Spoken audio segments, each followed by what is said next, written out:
প্রিয়ার সাথে কথা বলে কথা তখন বলে, তুমি একবার বাড়ির সবাইকে বলে দাও না যে তুমি একটা নতুন জব পেয়েছো। তুমি কেন বলছো না? সবাই জানতে পারলে কত খুশি হবে বলো তো। প্রিয়া তখন বলে, এই শোনো, আমি তোমাকে এত বেশি কৈফিয়ত দিতে পারবো না। তোমাকে বলেছিলাম তো অফিসে কি কথা বলেছিলাম, নিশ্চয়ই মনে আছে। তাই বাড়াবাড়ি আর করবে না। কথার তখনও সন্দেহ হতে থাকে, কিন্তু কথার এই সমস্ত কথা বাড়াতে চায় না। এর মধ্যে মা আনন্দীর কাছে প্রার্থনা করতে থাকে কথা সব যেন ঠিক হয়ে যায়, প্রিয়া যেন জীবনে সুখী হতে পারে। এর মধ্যেই লেখা এসে কথাকে দায়িত্ব দেয়, যেহেতু কথা তো থাকবে বিয়ের মণ্ডপে, কথা যেন সমস্ত দায়িত্বটা একটু সামনে নেয়। সাথে নূপুর আছে। মা হওয়া সত্ত্বে যেহেতু কোনোভাবেই বিয়ের মণ্ডপে যেতে পারবে না লেখা, তাই সমস্ত দায়িত্ব কথাকেই দিয়ে দেয়। কথা তখন বলে, তুমি চিন্তা করো না পিসিয়া, আমি তো আছি, আমি সবটা সামনে নেব। মা আনন্দীর কাছে লেখা প্রার্থনা করতে থাকে প্রিয়া যেন জীবনে সুখী হতে পারে।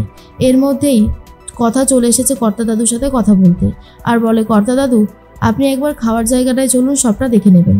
কিন্তু কর্তা দাদু বলে, গেছিলাম তো, ওখানে দেখি পাচক মশাই নিজেই রয়েছে, সবটা নিজেই ব্যবস্থা করছে, কাউকে ধারে কাছে ঘেঁচতে দিচ্ছে না, তাই আমি আর যাইনি। একদিকে ভালোই হয়েছে, সমস্ত দায়িত্বটা নিয়েছে, তাই আমিও আর যেতে চাই না। এর মধ্যেই প্রিয়ার গায়ে হলুদের অনুষ্ঠান শুরু হয়ে যাচ্ছে।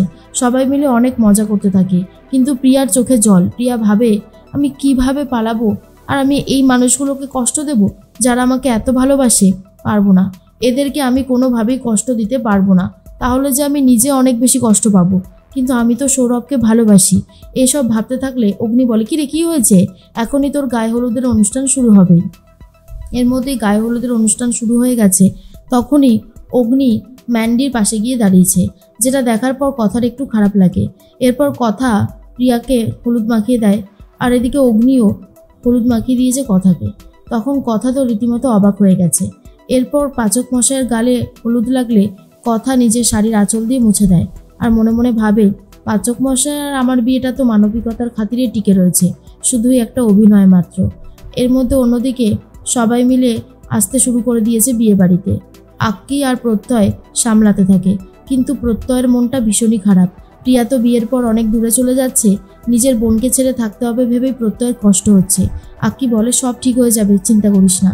এদিকে প্রত্যয় মনে মনে ভাবছে বোন চলে যাবে, আর অন্যদিকে প্রিয়াও কষ্ট পায়, দাদাদেরকে কষ্ট দিতে চায় না। প্রিয়াকে সাজানো হয়ে গেছে। অগ্নি এসে বলে, বাহ, আজকে তো আমার বোনকে দেখতে খুব সুন্দর লাগছে, অভি দেখে একেবারে হা হয়ে যাবে। চিন্তা করিস না, কায়দা কানুনে সবসময় আসবি, সবসময় আমাদের যোগাযোগ থাকবে, তোর কোনো কষ্টই হবে না, দেখিস। কথা বুঝতে পারে যে অগ্নির কষ্ট হচ্ছে। এর মধ্যে বর এসে গেছে, বরকে বরণ করতে থাকে কর্তা দিদা। তার মধ্যেই পালিয়ে যাচ্ছে চাদর মুড়ি দিয়ে প্রিয়া।